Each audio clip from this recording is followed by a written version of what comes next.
making sure the ingredients absorb the flavors in the dish.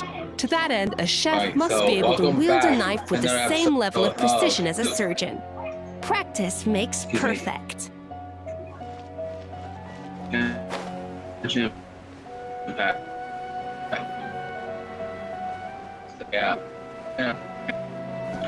So yeah, guys. So without further ado, let's do this shit.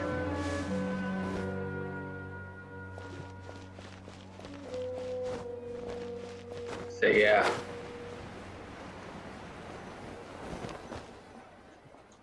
I've taken a look at your proposal. It's much better than the ones you showed me before, but I'd still like to make some changes.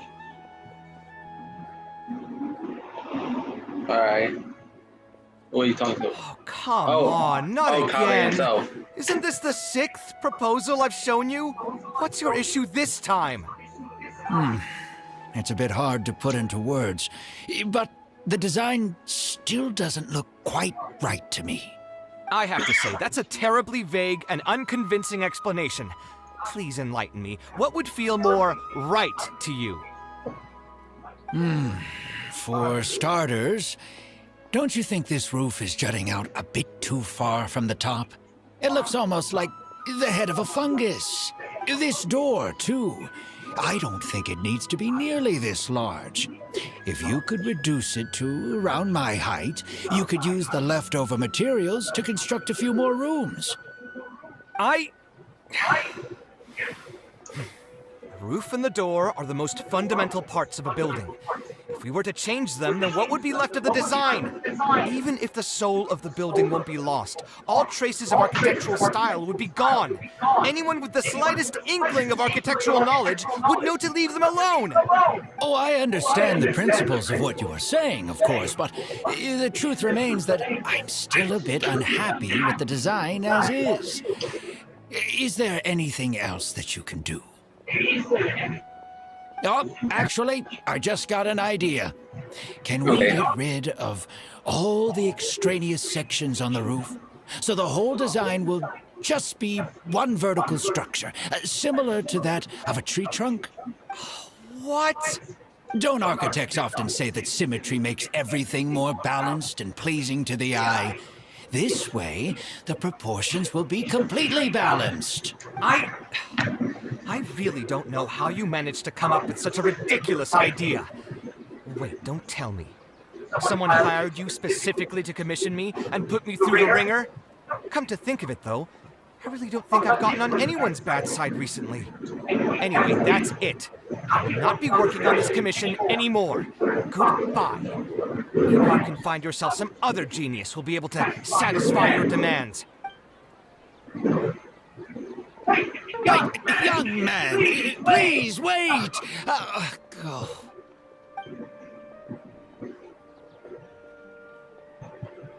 Kaveh looks like he's in a bad mood. I should go check up on him.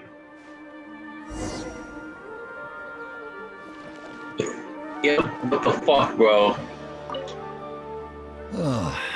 Were my requests out of line? Your request was probably so bad that you pissed off Kaveh. Dipshit.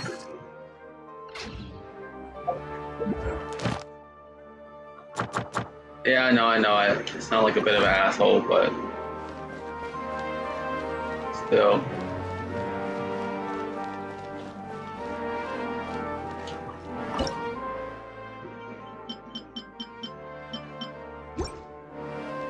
Oh, wait.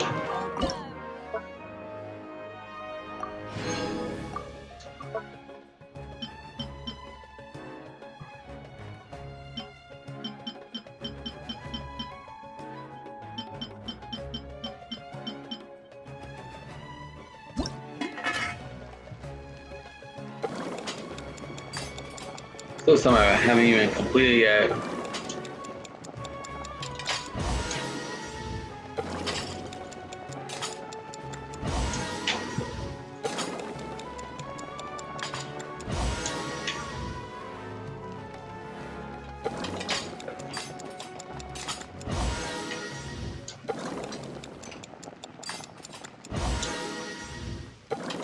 A lot, bruh.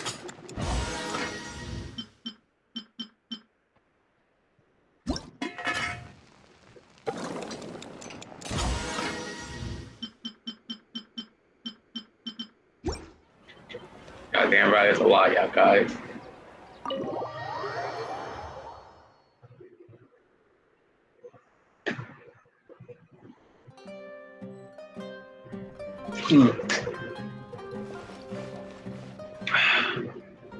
There he is. Head down. Taking this commission was truly the worst decision ever. You're right. Oh, hey. I wasn't expecting to run into you here. Actually, while we're on that, what are you doing here at the tavern? Don't listen to anyone who says that drinking is an elegant pastime. It's no good for your health. So you saw all that, did you? Ugh, I thought I was in the clear. I made sure to double-check that nobody I knew was around. Anyway, thanks for looking out for me. Honestly, it wasn't that big of a deal. I'm used to it by now. Stress is just an inescapable part of being a working adult. Boss, I'll have a glass of wine. Same as last time.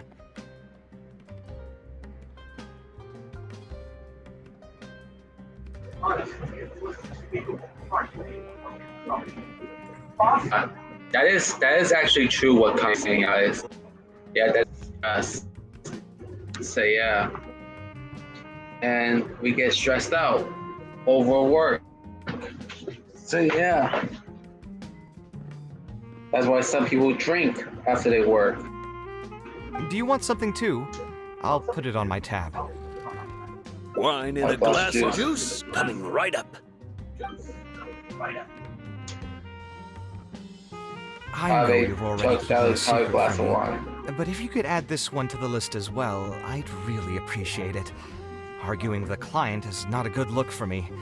If word gets out, other potential clients might be afraid to work with me. That guy, though, what was he even going on about? All those ridiculous demands of his? He's just a blabbering fool trying to act like a know-it-all.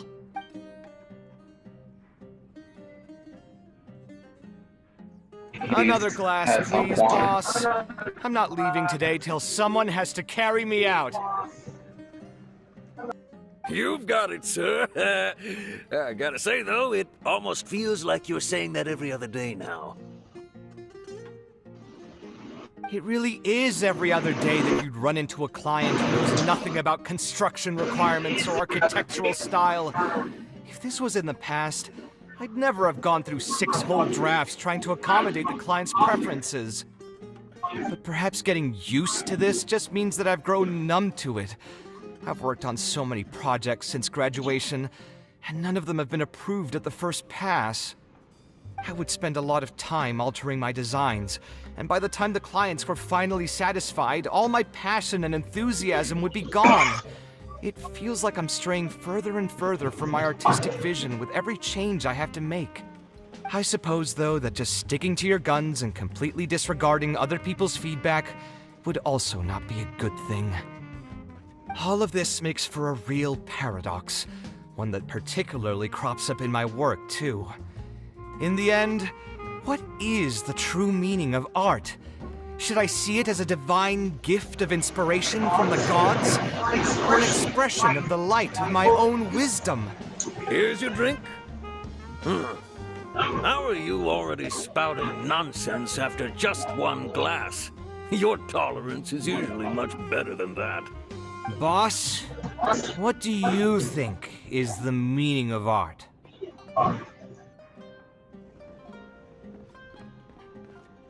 This nigga believes getting fucking drunk. The meaning of art? Really, my friend, who in Sumeru understands art better than you? Anyway, I don't know about art, but I do know that I'm interested in business, and some patrons are waiting to be served. So, you'll have to excuse me for now. Just holler if you need anything. What do you think, traveler?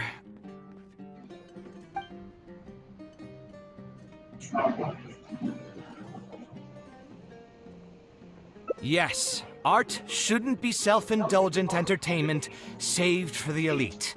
Let's say that I built a house for someone.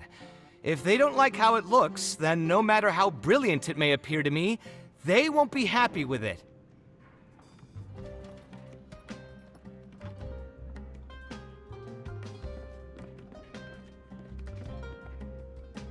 The problem is that it can be very difficult to get validated by others.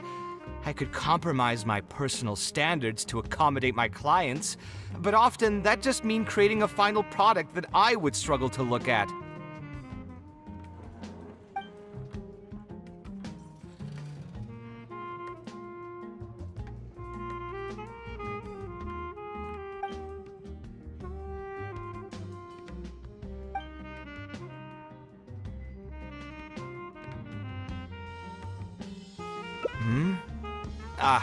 Thanks for offering, but you've seen how he is. He's not going to listen to anything I say. He understands nothing about my design, and all the suggestions he made were as if he just wanted to mock me.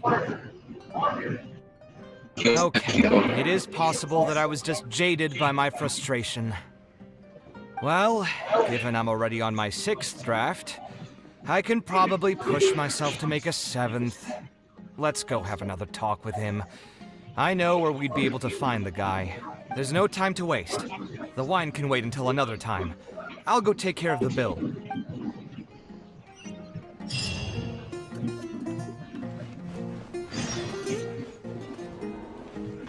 Wait.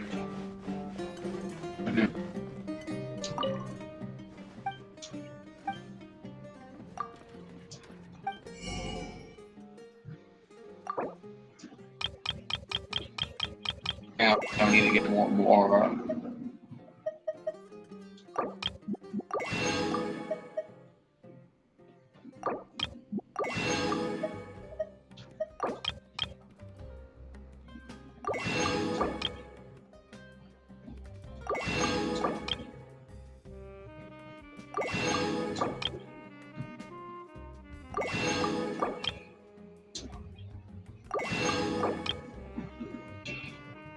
It's not one. It looks so cool, bro.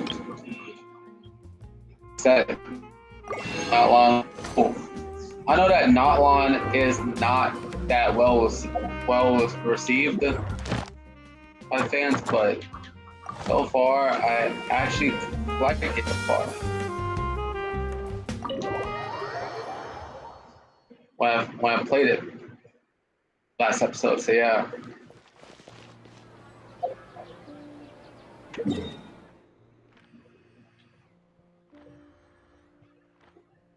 There was this supermarket that was abandoned, but all the food was still there, bro.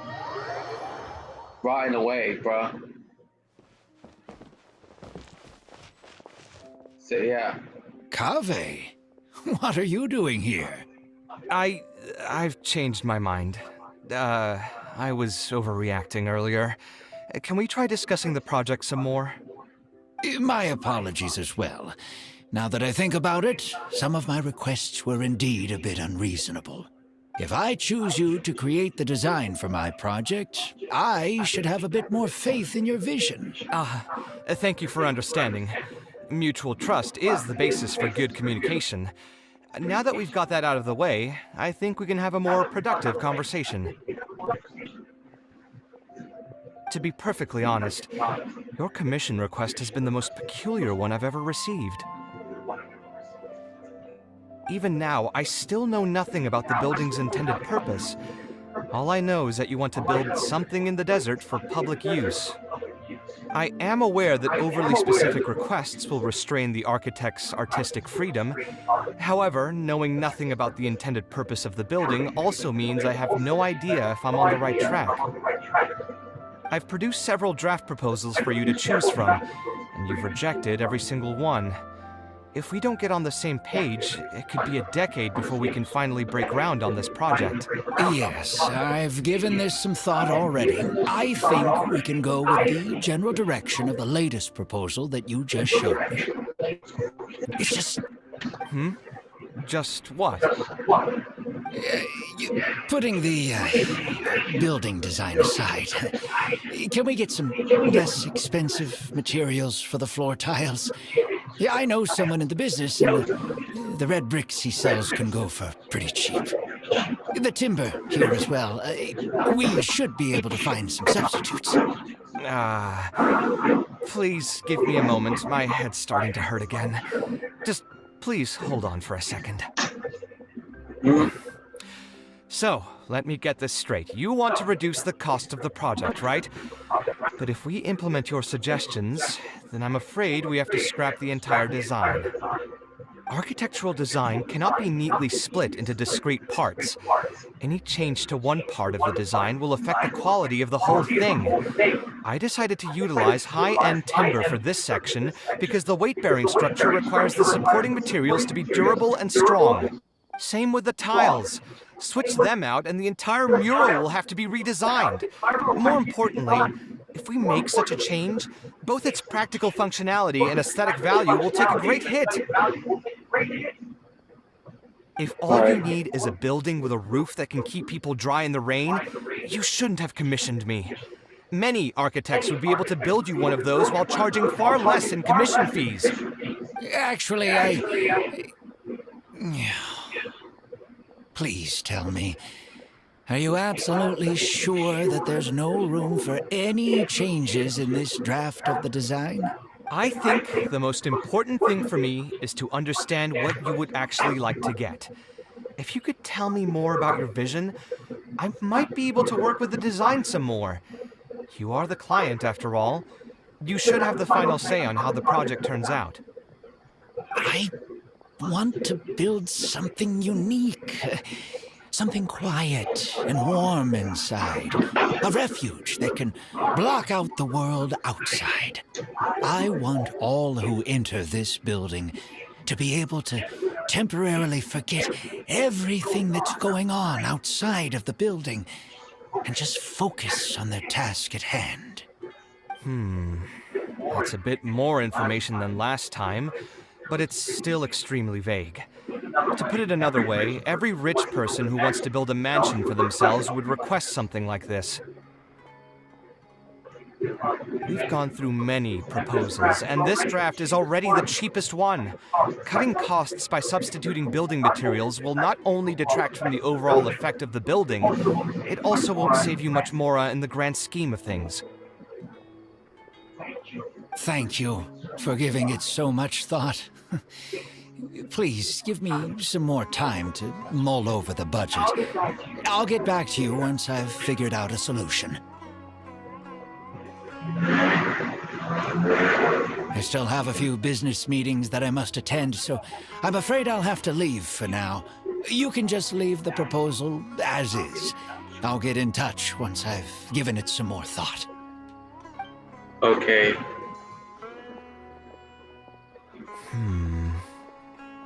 Why do I feel like he's hiding something? I also have a similar feeling. Should we call him? See if anything unusual comes up.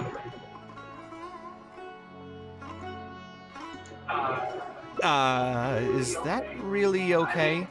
I mean, what he does now is none of our business. He does seem really suspicious, though. He dresses like a rich person, but when you talk to him, he hardly sounds the part. He sounds super frugal, too. That's actually pretty common. Not all rich people are spendthrifts. Many are just, as if not more, stingy than him. The more mora some people have, the more they love interfering with people's lives. Like constantly reminding you to pay back your debts, or hinting every other day that it's time for you to pay rent. Yeah, like rich people act like they own the fucking place. But in reality, a lot of rich people don't own the place. Like they try to think that they're your landlord, but in reality they're not. So yeah. Actually, now that I think about it, I'm not even sure this person really wants to work on this project with me. Putting his vague requests aside, he's still finding excuses to procrastinate even when we've decided on a plan.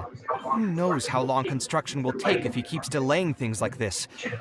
We should find him again and get some clearer answers. The sooner we can break ground on this, the better. Yeah.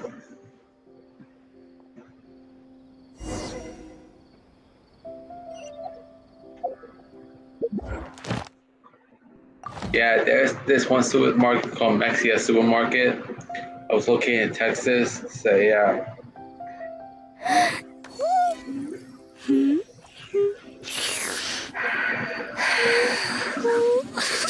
So yeah.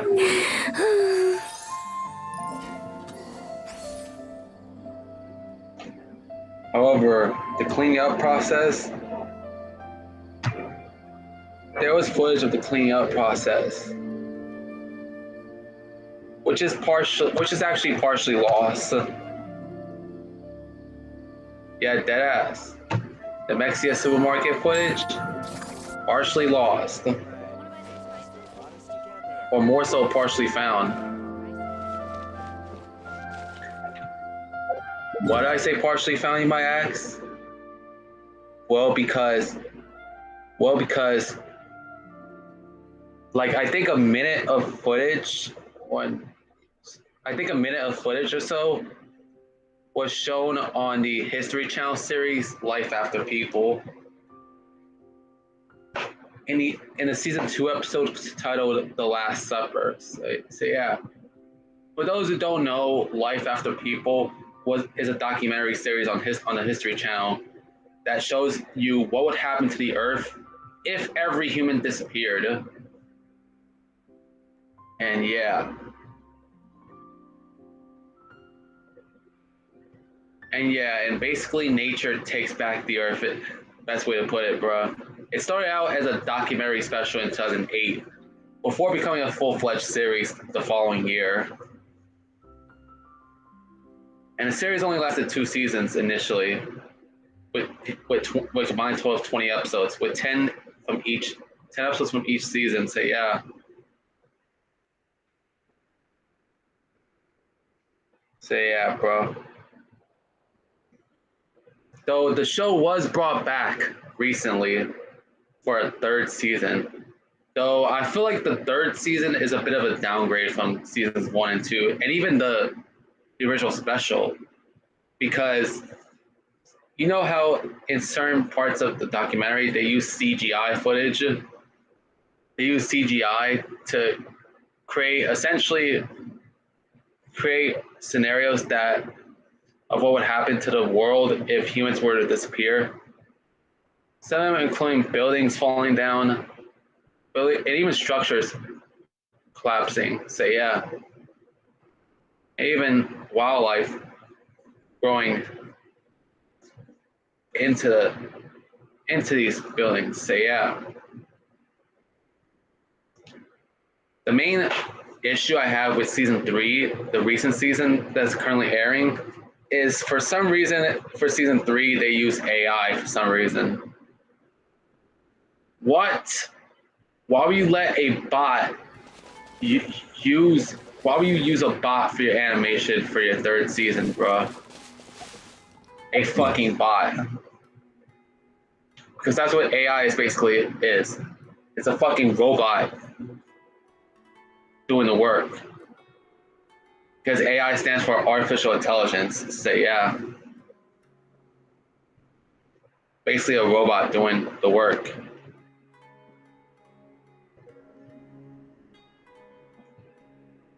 So yeah.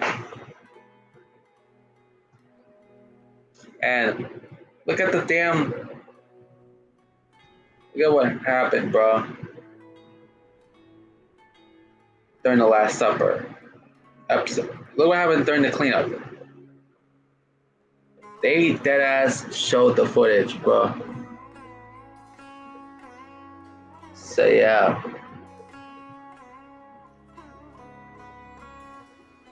Like, I'm looking at it right now. I don't know how I'm gonna show you. Okay. Can I make this shit? Can I make this shit larger?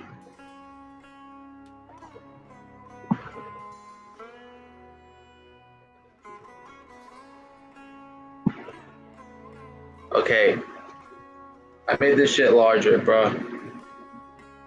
So,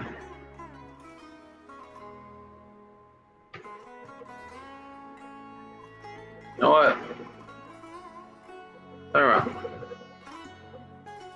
Like, look how fucking gross it looks, bro.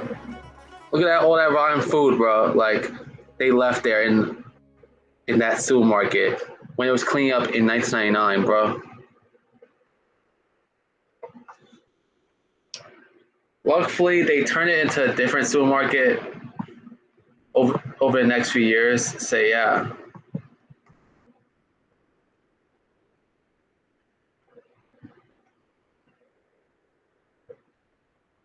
So yeah, bro.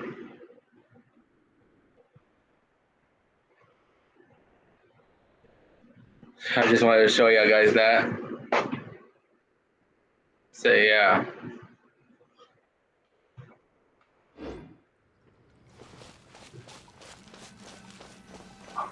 Huh? Where did he go? I could have sworn he went this way. Let's keep looking.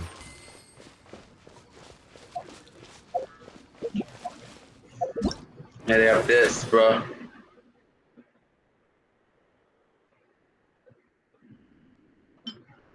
What can be attained?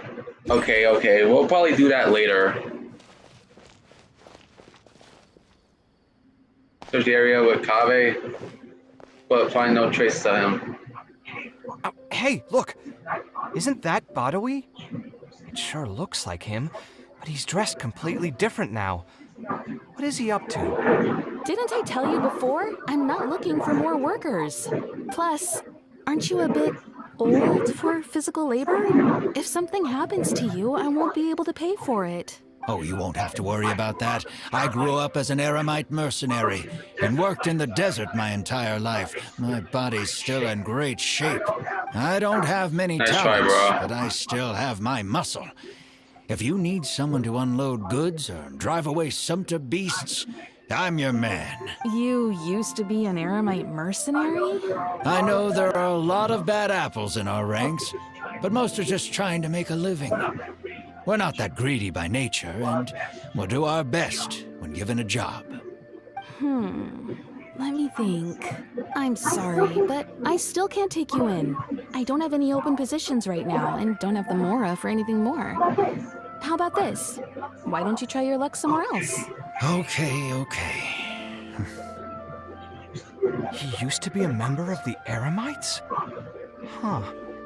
From the way he was dressed, I would have thought he was a merchant from the rainforest. Let's ask him about it. Caught red-handed. We saw you, dumbass. We meet again. Huh? Why are you guys here? That's what we wanted to ask you. Who are you? Why did you dress up like a merchant to talk to me about our project? There's no need for us to continue this project if you still want to keep hiding things from us. I don't work with individuals I can't trust. Believe me, I didn't have any bad intentions. It's just... All right, there's no point hiding anything anymore. The building I'm trying to commission you for is not really a personal residence for me, but rather a library for children living in the desert.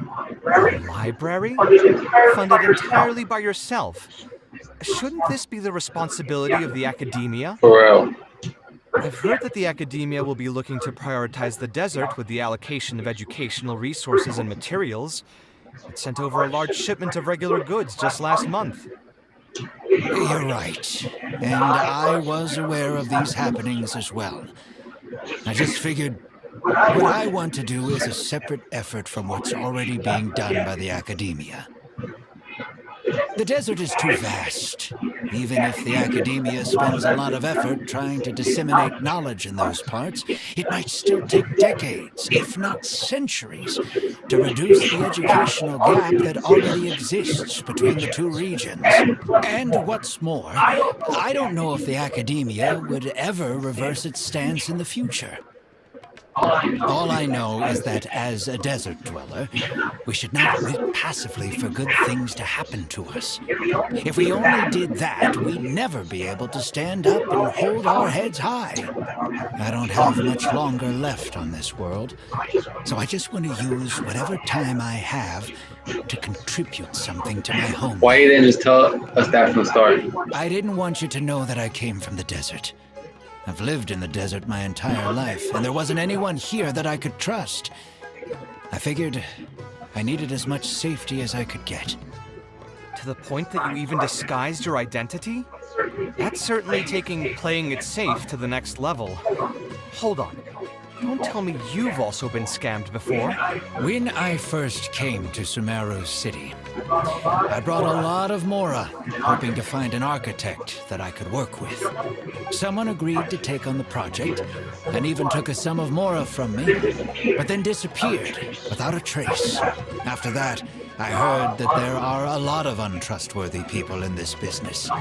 Some would run as soon as they've been paid, while others would deliberately use expensive materials and take a cut of the construction funding. I spent a while collecting information in the city, and eventually learned that you're the most famous architect in all of Sumeru. I figured that you wouldn't need to make Mora by scamming people, so I decided to reach out to you. By the way, how did you know I was scammed? I don't think I've ever mentioned that to anybody. Just a hunch. A while ago, I accepted an offer to work on a project in the desert, and was also scammed out of a large sum of Mora. I ran into someone who was living in a pretty run-down house. I noticed a load-bearing wall on the verge of collapse, and suggested that I build a new house for him. He said that he had no way to pay for it, so I loaned him some of my own Mora, and told him to get some stone and timber from the local vendors. Soon after that, I found out that he had gone gambling with all the money, and lost everything, down to the last coin. Really? Really? Some dude who lived in a rundown house, by the way, wanted to rebuild. Yeah, he wanted to rebuild his own house, but but don't have the more to pay for it. So, and once Kave gave him some of his own Mora to get some stone and timber, he instead would rather gamble that money, and he ended up losing everything. The asshole scammed Kave. Not only that, but he had a fucking gambling problem. And after that, he even borrowed Mora from me twice more, using a different excuse each time. I didn't even suspect him of any wrongdoing until he hired a group of mercenaries and tried to ambush me in his own house. Wow. What a fucking scam. And also, y'all guys, gamble responsibly, because know your fucking limits when it comes to gambling, because one moment you could be making a lot of money and the next, gone. So, yeah, gamble responsibly and know your fucking limits. According to him, I looked like an easy target because I was an academia scholar who didn't have any family or friends in the desert. What kind of person would just look at someone else and think, this guy looks like an easy target? Those kinds of things do happen every once in a while, yes. Folks like him are the exact reason why us desert dwellers' reputation has gone down the drain. I must apologize to you on their behalf. It's all right. You were also scammed by someone from Kasharwar after all. I should apologize to you on their behalf. Ultimately, neither of our experiences had anything to do with the desert or the rainforest. People who are new to an area are always easy targets for criminals. Bad people are everywhere, my boy. Yeah, you'll find both good and bad people everywhere. I can't understand the logic of those who like to take advantage of others, but I have to accept their existence as a fact of life. Yeah, bro. You best to watch out for those people, y'all guys. Because a lot of bad people often target the weak, usually just because they're weaker than them.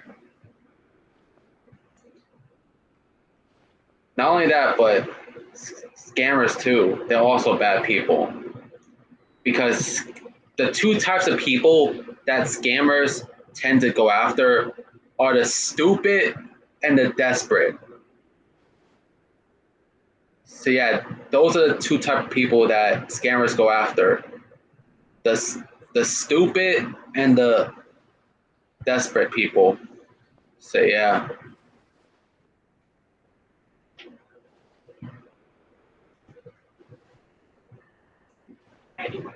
Anyway, I digress. Let's return to the topic at hand.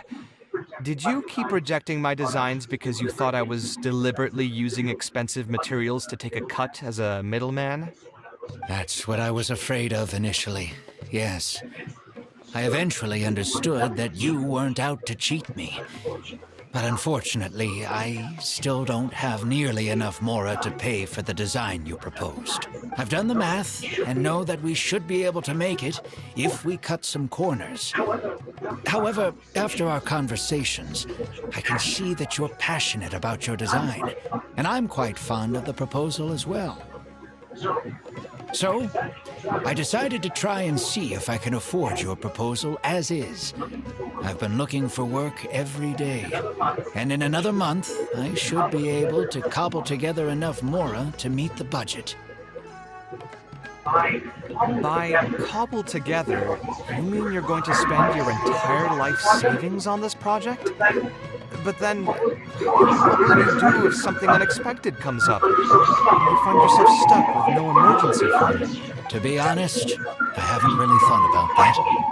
I mean, when you've lived to be my age and something happens, you can't really call it unexpected anymore. For real.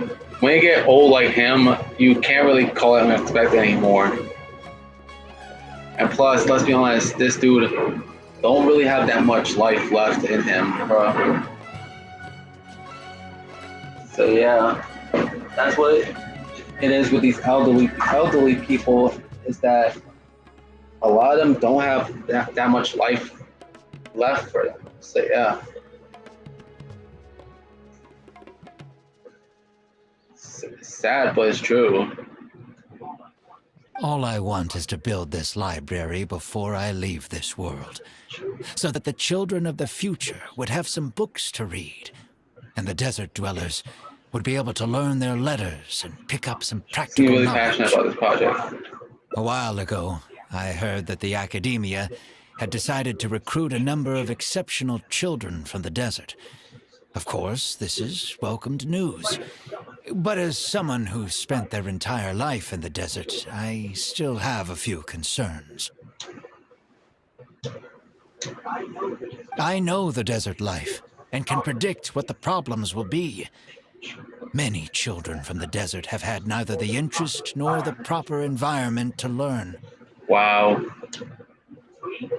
So even if the academia would take them in, once they enter the halls, they might find themselves surrounded by other children who look and act very differently from them. And as a result, they might become socially isolated. Or worse. Or worse, probably discriminated at worst. Yes, I can imagine that.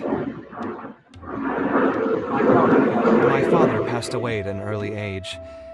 Even though I had a good number of friends during my years at the academia, for some time, I still sensed many critical looks in my direction. I'm sure a child coming all the way from the desert will have an even harder time. But let's bring this back to the building itself. I think you said that you want this building to be quiet and warm, with its doors serving as a solid barrier to block out the sound and fury outside, and allow one to focus on the book in their hands. Building it according to the current plan will be quite costly. Even if I don't charge you any commission fees, I don't think we'd be able to keep it under your budget. Any ideas on what we can do? We could try a slightly different style. A slightly different style? Give me a minute. Most architects would probably prioritize cutting costs and removing extra features in this situation. Indeed, converting the building into a simple bungalow would solve most of our problems. However, I do not think this would be the best solution. While it's true that the aesthetic value of a building is often viewed as an afterthought, neglecting it has some long-term negative consequences. It is especially undesirable in this situation, as the library will serve a high number of children, many of whom would have never been exposed to structures that may be considered elegant or beautiful. To completely give up on the more aesthetic design would mean stripping the children of an opportunity to appreciate the beauty of architecture. I share Badawi's sentiments in wanting to preserve a more complex design. However, if we can reduce the ornate aspects of the design while maintaining its fundamental elegance, which is to say we won't touch the arches and stone pillars but make changes elsewhere, this is definitely a first. To make up for the loss of regular details, we would need to put a lot of extra effort into the layout, lines, and color. I see. Would that really be okay? It just increases the difficulty of the design. You should feel lucky that out of all the architects in the city, you chose to approach me. Most of the others would have given up on this project by now. As for inspiration, I think I might have something in mind, but I'd need to visit the site to make sure. Where do you want this place to be built? Tell me the exact location. Aru Village. Although it wasn't my childhood home, I think it'll be the best site for such a building. Okay, then we can pay a visit to Aru Village. Is there something I can do for you? I've already caused you a lot of trouble before, and now you're revising the design again because of me. Which draft are we even on now? It's making me feel terribly guilty. Let me think. You said you used to be an eremite mercenary, right? In that case, you could help us clear out some monsters that are blocking the way to Aru Village. We want to keep the roads clear, and reduce the loss of materials during transport to a minimum. If everything goes well, that'll help us save some Mora. All right, just leave it to me. If there's anything I'm good at, it's clearing out monsters. What are you waiting for, then? Let's pack up and get ready to go.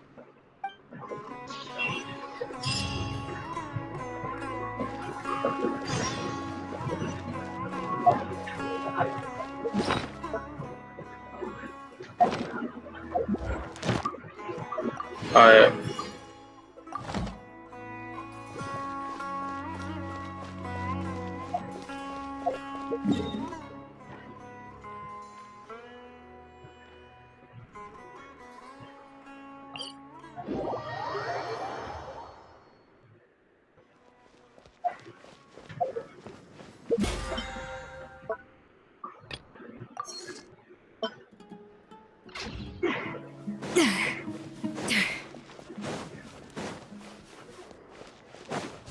Over here. Let's at least do one ending for. Most materials going from Caravan Ribat to Aru Village would pass through here. There are a lot of monsters out here today. If you find it hard to keep up, just let us know. Oh, don't worry about me. This is nothing. I'll be careful, though, and you should do the same.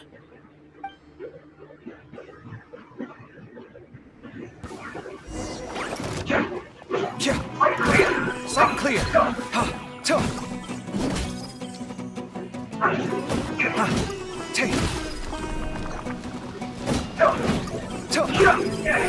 Scanning.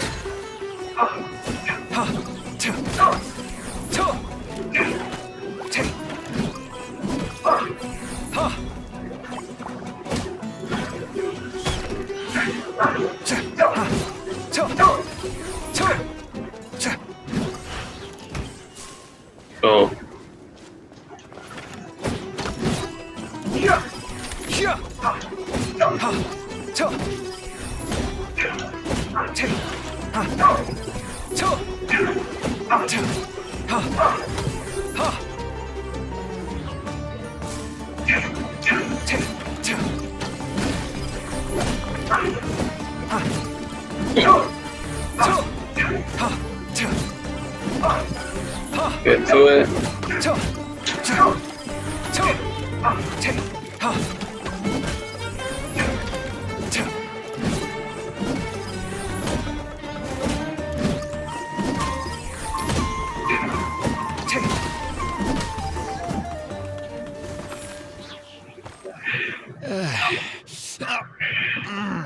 Are you hurt? I'm fine. I've spent my entire life fighting these kinds of monsters in the desert, after all. They won't get the best of me. But it's one thing to fight against monsters, and another to fight against an old injury. It's something I picked up when I was young. There were many fights between mercenary brigades back then, and one day someone stabbed me in the back. I didn't think much of it back then, but with age, it's caught up to me. Few mercenaries get to enjoy their later years. Failing health tends to take the joy out of reputation and wealth. And many mercenaries never even made much of the latter to begin with. Is there someone you know who can help to look after you? Unfortunately, no. My wife passed away at an early age, and I don't have any children. Sometimes I'd close my eyes and realize most of my life story has already been written. I have many regrets about my past, but at the same time, I also know that there were never many options for me in the first place. I joined the Eremites when I was young, and won many battles with them. My survival was more a matter of luck than actual ability, if at all possible. I want future children of the desert to have some more options in life. I don't want them to turn out like me. Oh, my apologies. The older we get, the more we tend to ramble. Seems like we've already cleared out most of the monsters. Let's hurry over to Aru village.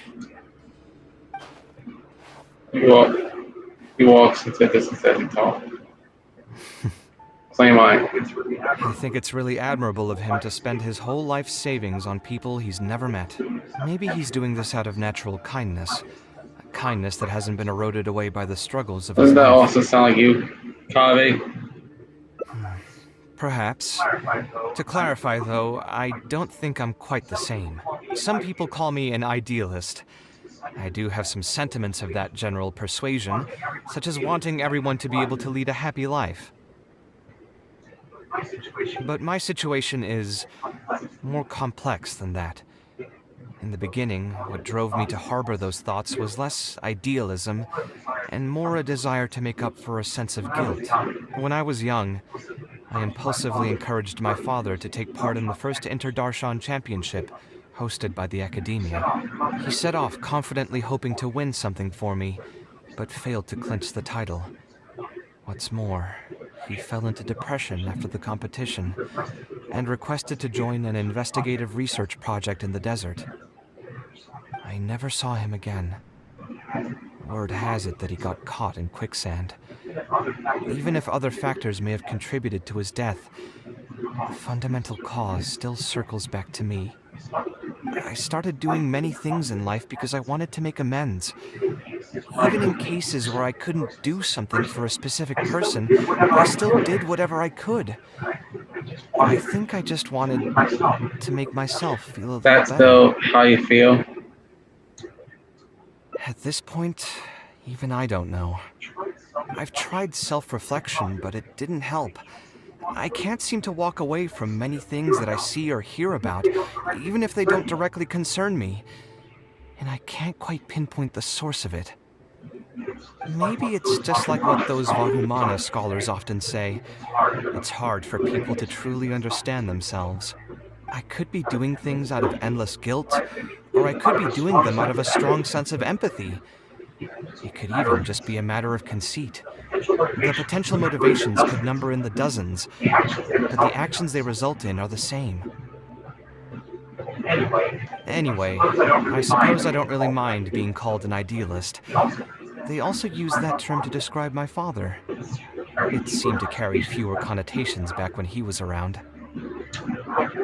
I've known Alhaitham for many years now, and discussed my ideology with him for nearly as long.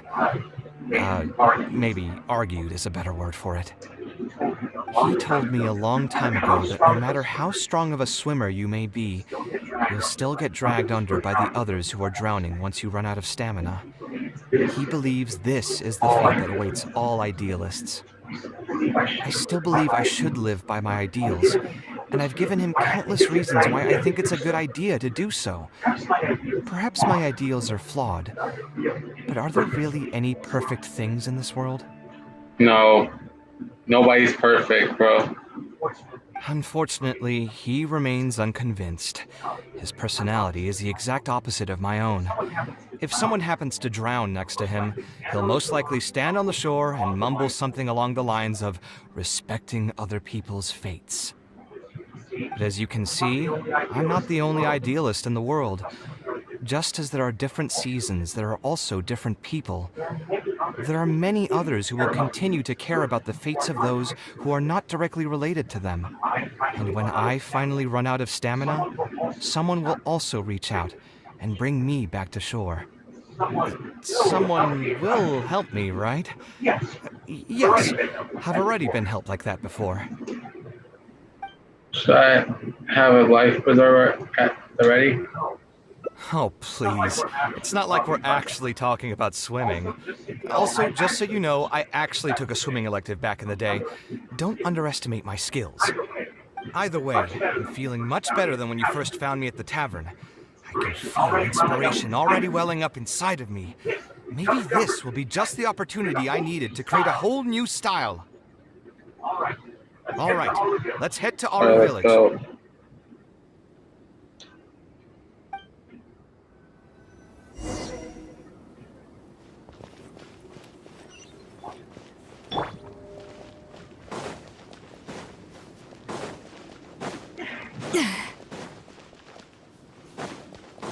It's right there.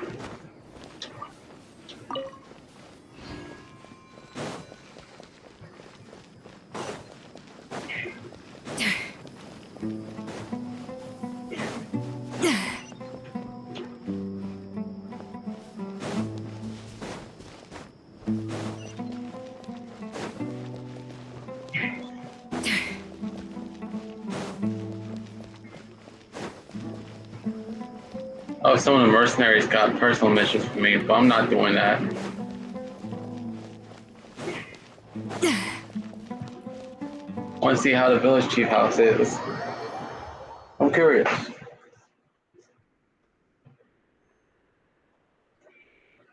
There's those two old motherfuckers, bro.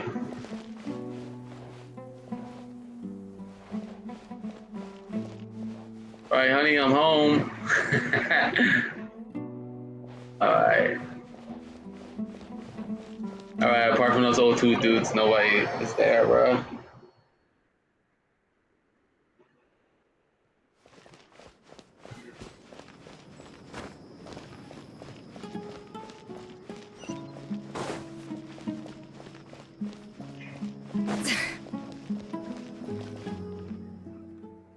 Now that we're here, it's my partner's time to shine.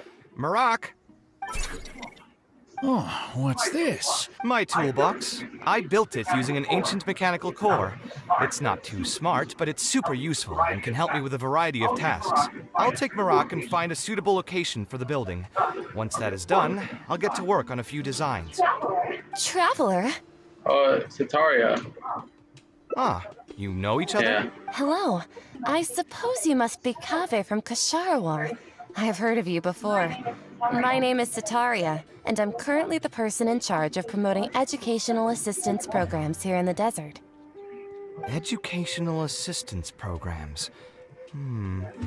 Then you must be familiar with the local conditions here. I can't say I'm too familiar just yet, but if you have any questions, I'll try my best to answer them. I've been commissioned by Mr. Badawi to build a library in the desert. We've settled on the general design direction, but we are trying to finalize some details based on the conditions around the intended location. A library? Do you intend to open it to the public for free? That's right. I want to make sure the children will have books to read. That's fantastic. I'm sure the children will be thrilled. Right now, we don't have access to many paper books or a quiet place to read. Truth be told, this very thing has been keeping me up at night. Let me get straight to my questions then. Can you estimate the number of children around here who'd be interested in reading? Besides the usual noise of village pedestrians, are there any other sources of noise in the village? Oh, and have any landslides occurred here recently? And also, where are the spots around the village that have been most affected by wind and erosion? Tara considers Kabe's questions. All right, that should be everything. Badawi, let's go over the budget again. We'll keep the building structure the same, but make the place a little bigger, so it'll be able to hold more people and get better natural light. Yeah, bruh. The parts of the project that cost the most will be the insulation and ventilation materials. I'm sure you understand. No one likes to read in a place that's hot and Facts, stuffy. bruh. Like, who the fuck would want to read in a hot-ass place like the desert, bruh? No one. I highly doubt you see niggas in fucking Phoenix, Arizona reading in the summer. I highly doubt that.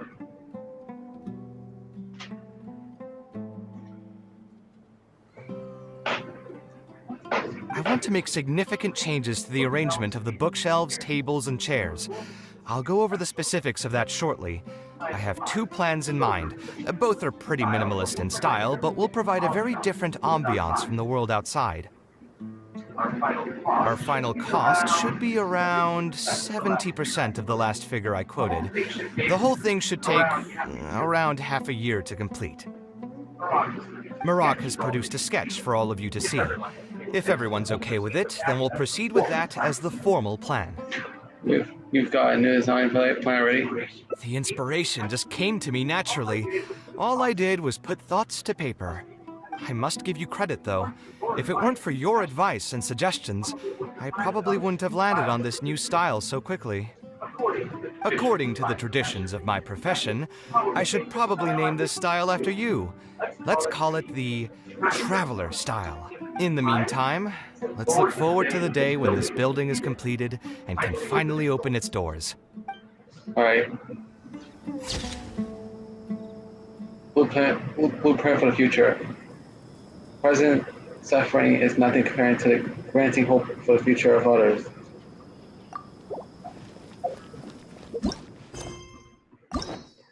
Wow, there's still a number of quests I gotta do. Okay, we got 20 primo gems. Okay, zoom out, bro. It's only 5 endings, bro.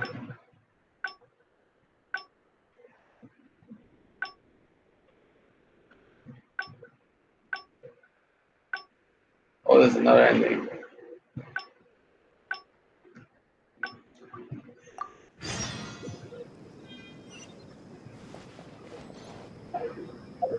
So yeah.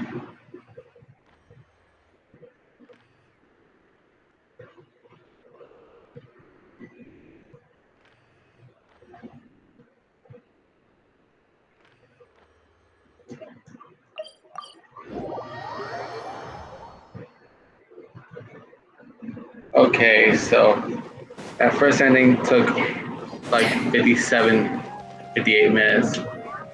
Ad Astra Abyssal. Thank you for completing today's commissions. Here is your reward.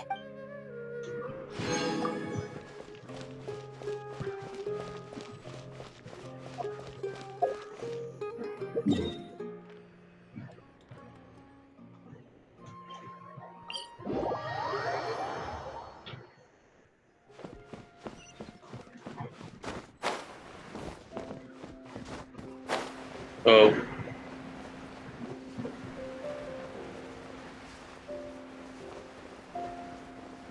And also note that, I know I keep saying this in the hangout events, but for any scenes that I've already done, I'm gonna skip over. I highly recommend you go back a few minutes before to see the full cutscene, y'all guys. So yeah. Fresh fruits and veggies. quantity and quality. We meet again. Now the other option. Would any other merchants be willing to sponsor the project? Sponsor the project? You mean convince wealthy merchants to join our cause and pool their money together to build the library? That does make sense. The library is a big project, and it's going to be hard to fund it with just a single person's mora. What do you think? If we can find others to sponsor the project, we could potentially increase the size of the building 2- or 3-fold. It's all fine with me, but where do you think we'll be able to find these sponsors? Well, you're right. If I really think about it, I'm not too familiar with many big-name We merchants. can't wait. Why the fuck is the option saying we can ask Dory? Like, Dory is a scammer. Like, she's known for scamming. Her? Hard pass. With her shrewd and greedy personality, she would never put Mora into something like this. For this one, I'll have to agree with Kabe on this one, bro. Because she's fucking greedy / she's a scammer, bro. Maybe she can connect us with some of her content. What are you saying, Traveler? Like, what the fuck? Now there's an idea. She probably won't say no if all she'll need to do is to make some introductions instead of spending Mora. Let's go and pay her a visit.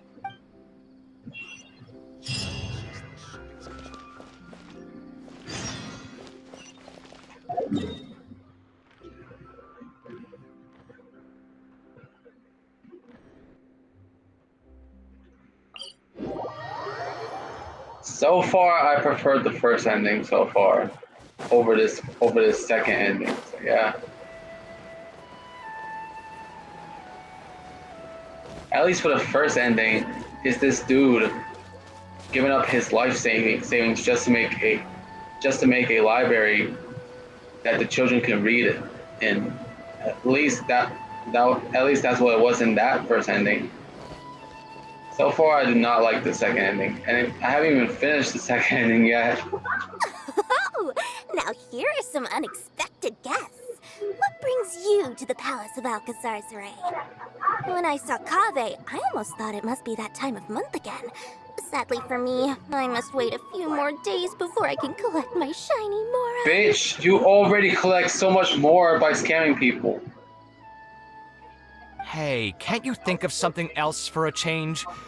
You are literally living in an objet d'art, and yet your mind is still fixated on nothing but Mora? What is the point of wealth, anyway?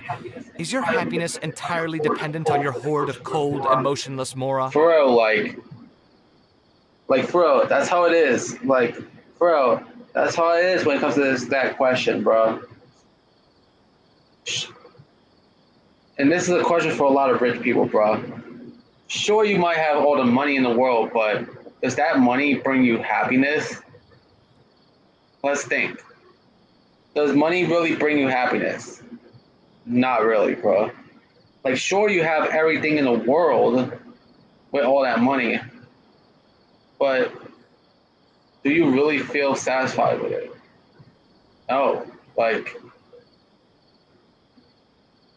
and honestly, too much of a good thing is never a good thing, y'all guys. Because sure, you got everything you wanted, but isn't it too much of it? Like, wouldn't that make you like depressed or something, or sad that you never got to share it with?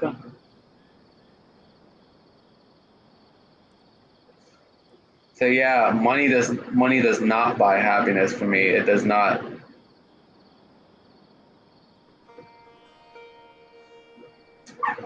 That's exactly right. Mora is extremely valuable, you see. If you don't keep your mind on it, your Mora may just find its way to somebody else's pockets. If you ask me, this place is still way too empty. Just give me some time and I'll fill it to the brim with lots and lots Oh no, of you Mora. ain't scamming people, bitch. You're Get back hopeless. to why we're here. Oh, so you have an actual reason to visit me? Alright, let's We'd like hear to it. ask you for your help in introducing us to some merchants. Merchants? Why? Is there some kind of business opportunity?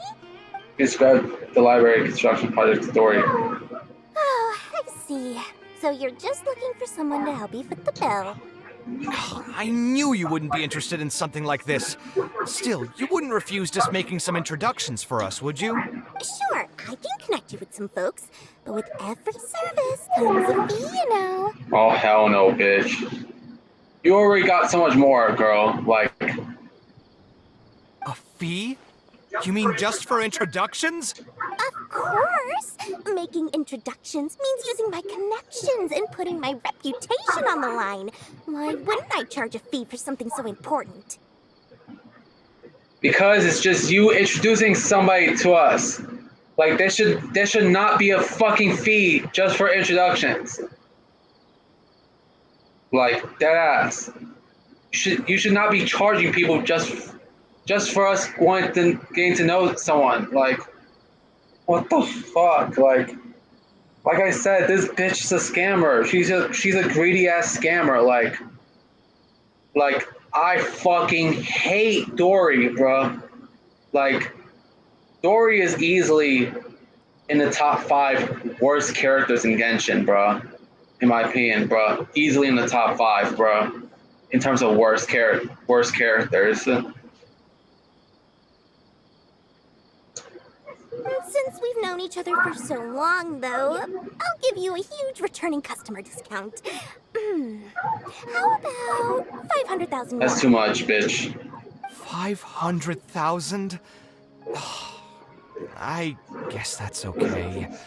But why are you charging a fee before we've even secured any funding? That just doesn't seem right. Besides, by helping us out, you'd be doing a great service to the public. Can't you take your mind off your Mora even for just 1 second and focus on something far more important? That's like take your mind off of money for 1 fucking second, Dory, and think about something that's far more important, girl. Like, I swear, bro. I swear that Paimon probably got her personality from this bitch in terms of money. Like both Dory and Paimon are greedy as fuck, bro. But I think Paimon is worse than Dory. Regardless, they're both in the top 5 worst characters in Genshin Impact, bro.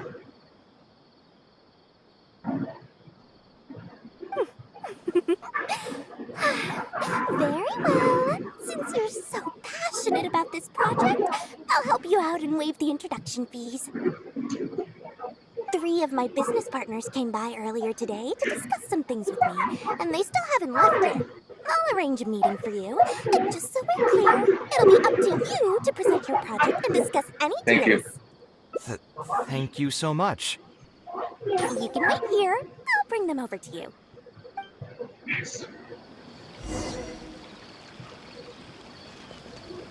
And these must be your merchant friends, Dory. Dory gave us a brief introduction about the two of you. You are Kaveh, the renowned architect, and you are the traveler. Practically all of Teyvat has heard of you by now. To be frank, I don't feel like there's an obvious business opportunity here, but since Dory took the time to introduce you, we can spend some time to have a conversation. So, let's hear your idea. All right, here's the situation. I've been commissioned to build a library in the desert, with the intended goal of allowing the desert dwellers to have more access to reading materials. So it's a public welfare project? Correct. Then the commission fees will likely be very low. You should be careful. I'm not too concerned about how much I'll get for the commission fees, actually. I'm fine with doing it for free. I just want to get this project rolling as soon as possible. We're just a little short on funding. So what? You can't possibly expect that we just cover the shortfall for you. Besides, what does a library in the desert have to do with us? If you want to build it yourself with your own Mora. Seems simple enough to me. I can't. I fucking can't. I fucking can't, bro. I fucking can't, bro. I fucking can't.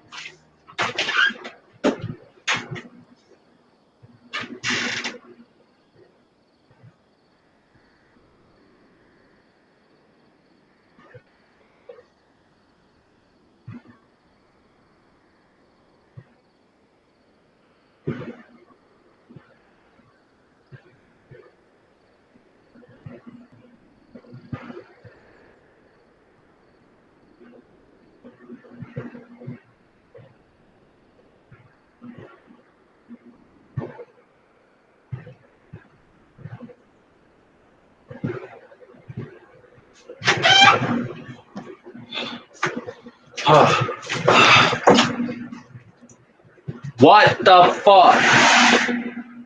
Like, seriously, bro. Like, I swear, Tipu, you're just as fucking bad as fucking Dory, bro. Like, you got the balls to say, oh, what does a library in the desert have to do with us? Nigga, you fucking doing something good for the fucking children in the fucking desert. Like, at least you're doing it for a good cause. What do you mean? What does this have to do with me, bro? You're doing something for a fucking good cause, bro. Look, I hate kids, but even I know that building a fucking library in the desert is a very good cause for them. Even though that I hate kids, bro. But yeah.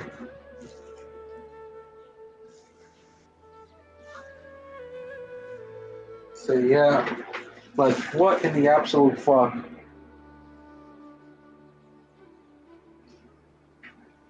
So yeah.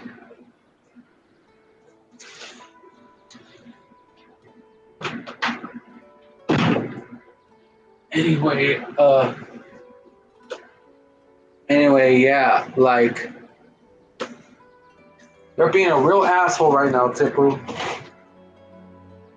A real fucking asshole.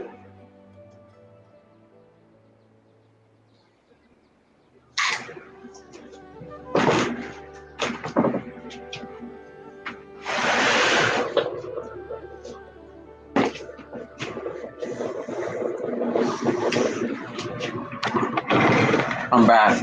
No, yeah, I've been back. Like, seriously. What did the library of the desert have to do with us?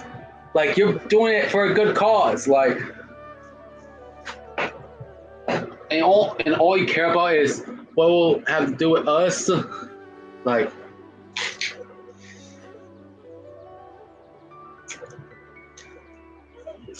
Hey, there's no need to be so harsh. They are Dory's associates, after all. Here, can you tell us a bit more about what we can gain from sponsoring this project? name rights to the library. So we'd mostly be doing it for reputation and exposure? There is some value to that. It could make doing business in the desert a bit easier. Well, just speaking for myself, I've got nothing in the desert. Nigga, this does not have to do about you, bro. It does not have to do about you, bro. No, it's not about you, damn project. It's about this old dude and the fucking children of the fucking desert. So yeah. Seriously. I fucking hate your ass, bro.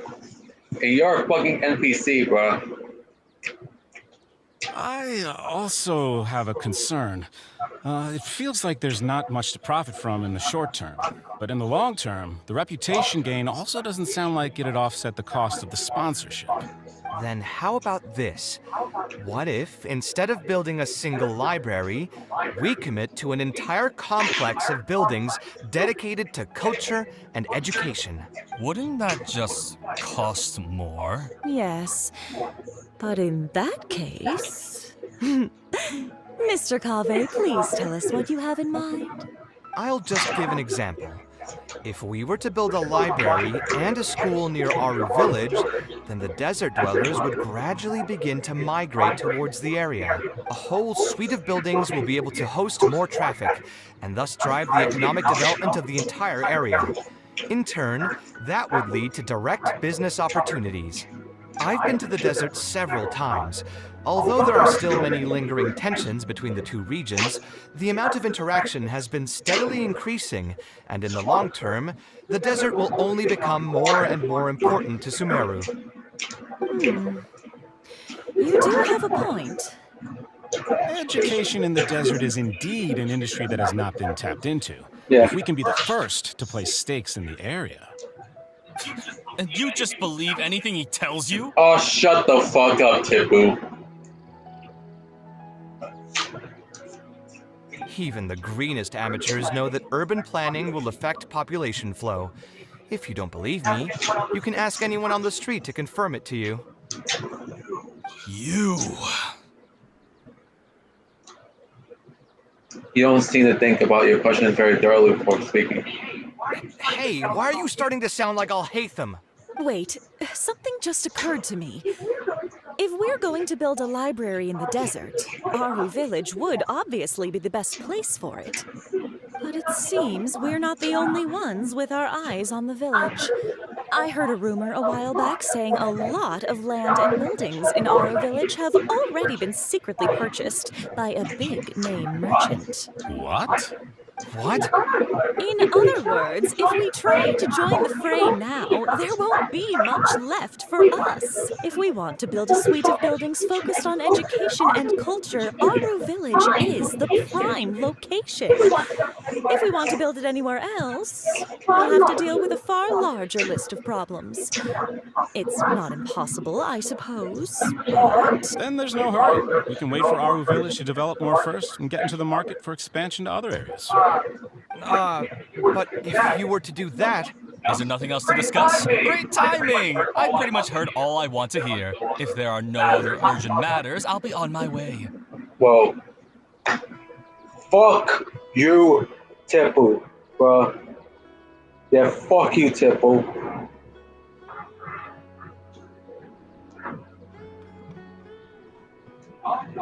I'll be off as well. If you have any new ideas, please feel free to reach out. It seems like the others are not interested in funding this, so no point in me doing this on my own. Let's revisit this another time. Hey, guys, wait! Well, what can I say? I guess it went somewhat as expected. They are Dory's friends, after all. As soon as they heard that there's not much more in this for them, they lost all interest. Yeah, that's what I hear about Dory and her friends. If there's no money involved for them, they all of a sudden they lose interest in the project entirely. Like, what? That's to be fucking expected from Dory's friends. Like, just like with Dory, they mainly care about money and nothing else. Especially Tipu's dumbass, bro.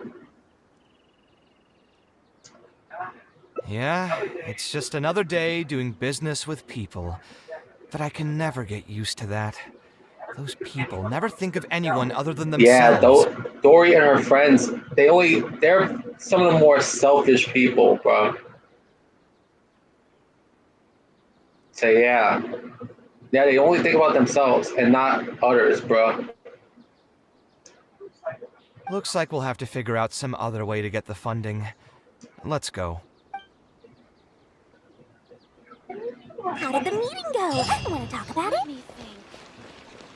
Like, girl, your fucking friends are horrible, bitch. Your fucking friends are horrible. They're just as horrible as you. Oh, where did all that passion go from earlier, I take it you weren't able to find a sponsor for your project? Please don't tell me that you're here to mock us. What kind of person do you take me for? Greedy Would the bastard. kind and generous Lord Sakuma Bay really do such a thing? I will say, though, I more or less expected this outcome even before I introduced them to you. Really? Really? All that you and your friends care about is money. What do you got, like, Samaro's version of EA?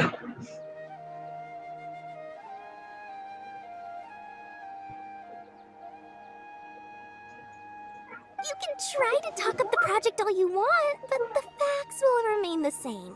This project is high investment with slow returns. No sane person would put their money into this.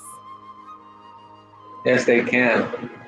Like, you have a horrible mindset, Dory, I swear. But this isn't just a business project, right?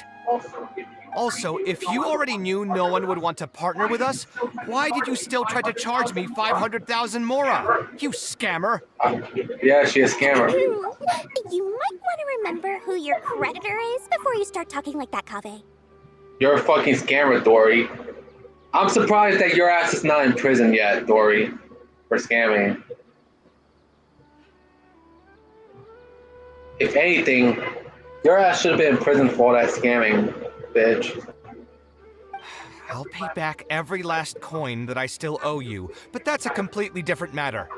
Alright, since you're so devastated about this, I'll set you up for dinner with another big-name merchant. In fact, I'll be inviting the most famous merchant in all of Sumeru, so I'll be counting on your performance. What? Really? I would like to sincerely apologize for my attitude just now. So, where would we be meeting this merchant? Follow me. Oh, I suppose both of you can come.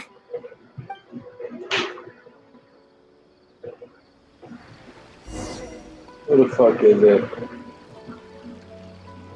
Who the fuck is it, you piece of shit, Dory? Fucking hate Dory, bro, I swear.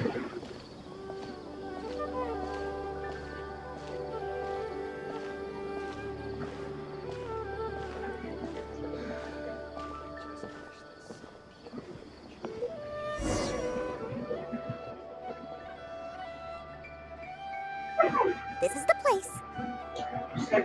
You said you're going to introduce us to the most famous merchant in Sumeru. Well, where are they? You still don't get it, huh? The most famous merchant in Sumeru? Huh? So you met yourself all along? Then why did you bring us here? Well, I've given it some thought, and that complex of education and culture buildings that you mentioned does hold some promise. It'll be a pretty big Mora sink, and I'll have to fund it all on my own, but that's not really a problem for me. No shit, Dory, because of how much you scam people. Seriously? Where's this generosity coming from so suddenly? Are you trying to scam me again? For real, like, it's best to keep your guard up, Kaveh. The reasons are not important. What's important is that I'm willing to help you. However, you know just as well as me that once this project actually breaks ground, it'll start sucking Mora from my pockets like crazy. So, to cut costs... Like, girl, can you at least spend your Mora for something good at least? Like, that fucking library. Like... I get it. I won't charge any commission fees, and I'll take responsibility for the entire project. Splendid! Then let's sign the contract right away. Dory prepares 2 contracts. This way, the children of the desert will have some books to read. Their lives should improve a bit You after seem this. please. Of course, there are a few things better than using my knowledge to help other people change their fates.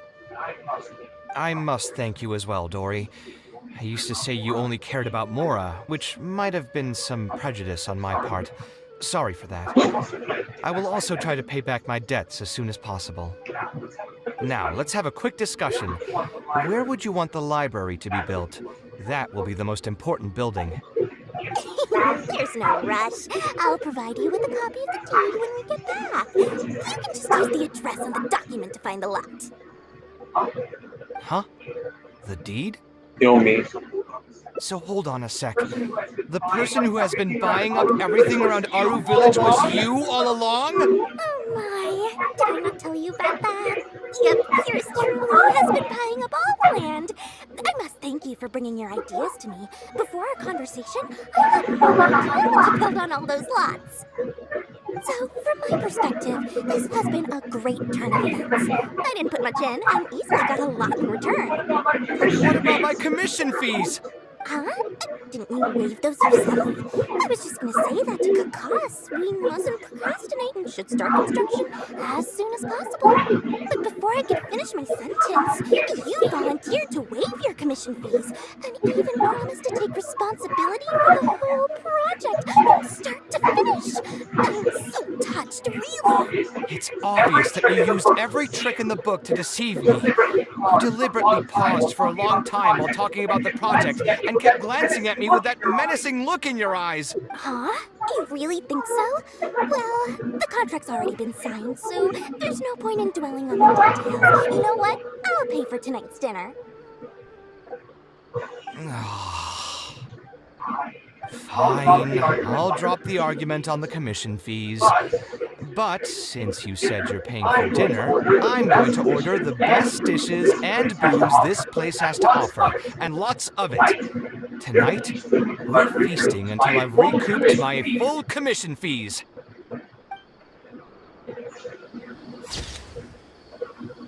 Done deal, wait a minute. I have to recoup my fees? That's what it actually says, bro.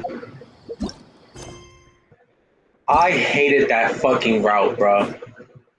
With a fucking burning passion. I would say that's the worst route I've taken so far. Bro.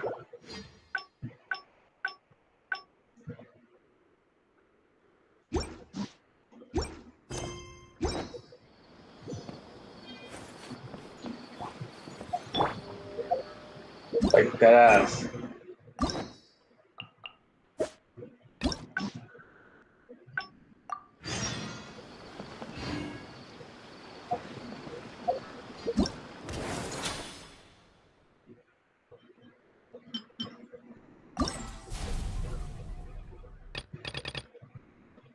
I think I might wait until a little bit, bro. Probably wait until next episode to do that, bro. So yeah.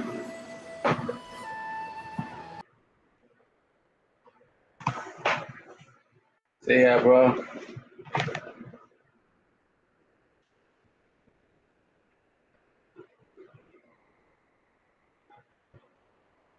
Yeah, my leg was itching, bro.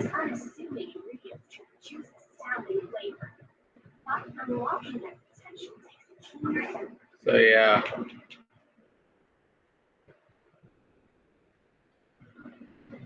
Oh, this is gonna be a new 5.8 shit, bro.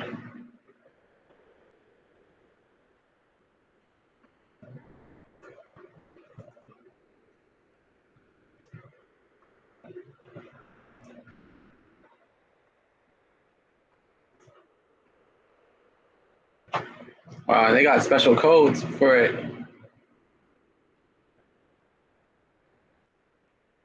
Yeah, it's gonna be a 5.8 update. Focus on the Sunspray Summer Resort. As I can see, bro. Okay, let me do it first. I'm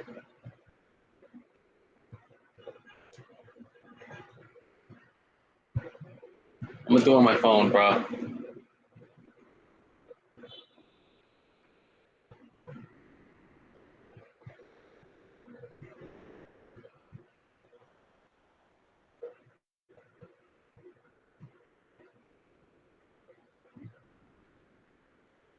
All right, now I could redeem the codes, bro.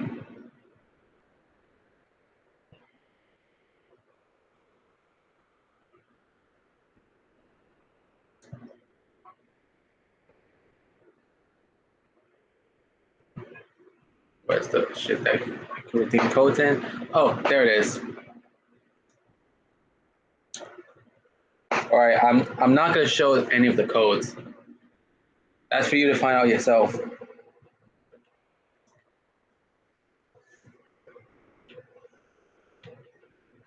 Even though that they're publicly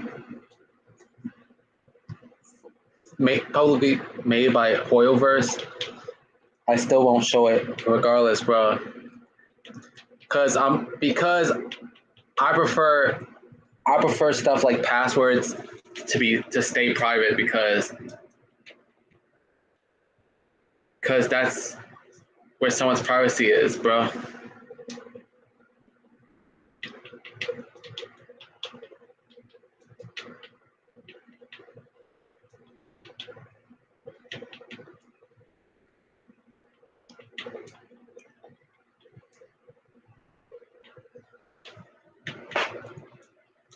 So yeah. Okay, that's one code. That's two codes so far, and third one. Okay.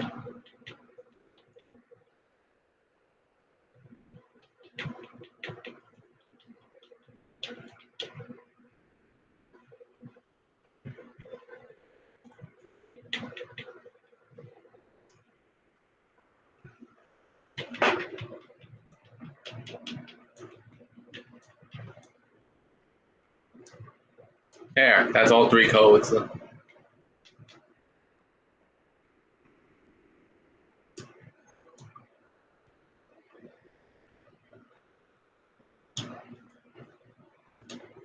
So yeah.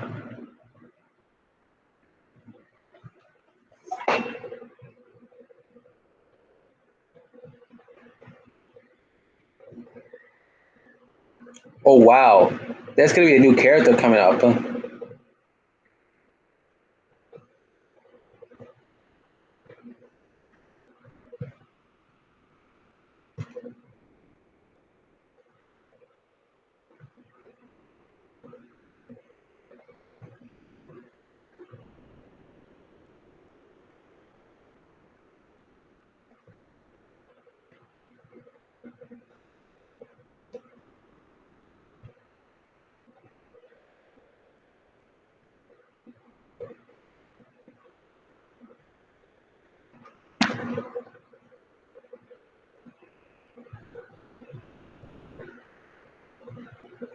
And the event is supposed to last from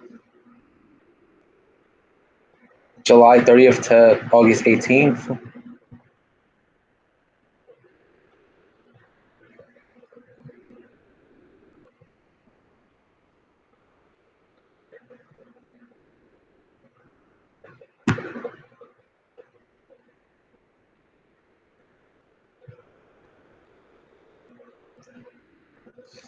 I know that. Wow.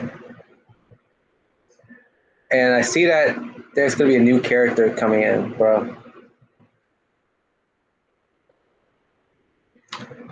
It's her name. Her name is called Inafa. So yeah,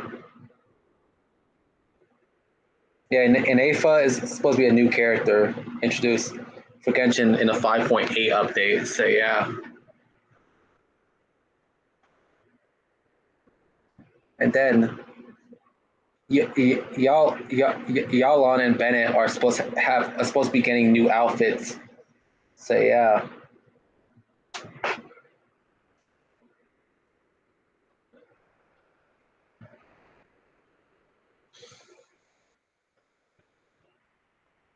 So yeah.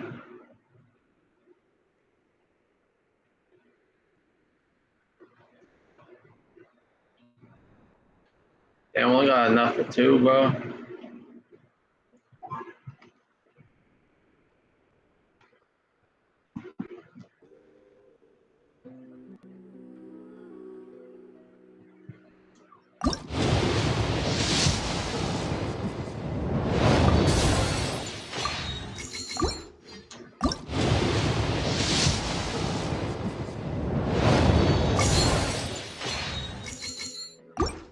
Damn it.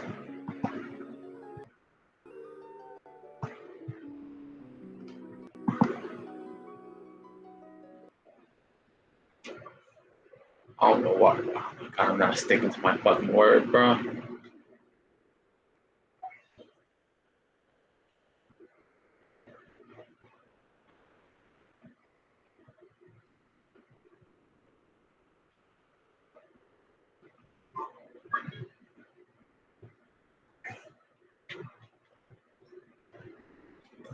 I checked out that new mail. Whatever.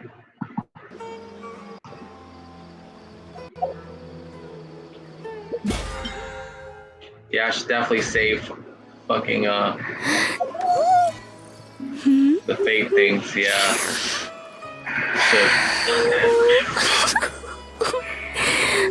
Maybe then it would have been easier, bro.